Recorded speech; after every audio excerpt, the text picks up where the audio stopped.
రేపు మార్నింగ్ అయితే అందరం వరలక్ష్మి వ్రతం చేసుకుంటాం కదండి. ఒక కప్పు బియ్యం పిండితో అమ్మవారికి ఎంతో ఇష్టమైన పచ్చి చలిమిడి ఎలా చేయాలో చూపించేస్తాను. పొద్దున్నే అన్ని రకాలు ప్రసాదాలు చేయాలంటే కొంచెం టైం పడుతుంది కదా. ఇదైతే సింపుల్గా అయిపోయింది. 9 ప్రసాదాల్లో ఇది కూడా ఒకటి యాడ్ చేసుకున్నామంటే కొంచెం పని అయితే తగ్గించుకోవచ్చు. ఇప్పుడైతే ఫస్ట్ ఒక బౌల్ తీసుకొని అందులోకి కొంచెం బెల్లం అలాగే కొంచెం షుగర్ వేసుకొని ఇందులోకి ఒక 1/2 కప్పు వాటర్ అయితే వేసుకొని బెల్లము అలాగే పంచదార 2 కరిగిపోయేంత వరకు అయితే ఉండాలండి. 2 ఎందుకు వేసుకున్నామంటే టేస్ట్ బాగుంటుంది ఇలా 2 కాంబినేషన్లో అయితే, అందుకని. నెక్స్ట్ అలాగే కొంచెం ఇలాచీ పౌడర్ వేసుకొని బాగా కలుపుకోవాలి.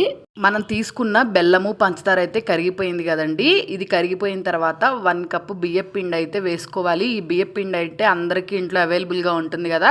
బాగా ముద్దగా అయ్యేంత వరకు అయితే కలుపుకోవాలండి. ఒకవేళ ఈ టైంలో మీకు వాటర్ సరిపోకపోతే కొంచెం వాటర్ అయితే వేసుకొని నేను చూపిస్తున్నట్టు ఇలాగా ముద్దలాగా అయితే చేసుకోవాలి. అమ్మవారికి ఎంతో ఇష్టమైన పచ్చి చలిమిడి అయితే రెడీ అయిపోయిందండి. ఇది ప్రసాదాల్లో యాడ్ చేసుకొని అమ్మవారికి చేసి పెట్టండి. వీడియో నచ్చితే సబ్స్క్రైబ్ చేసుకోండి.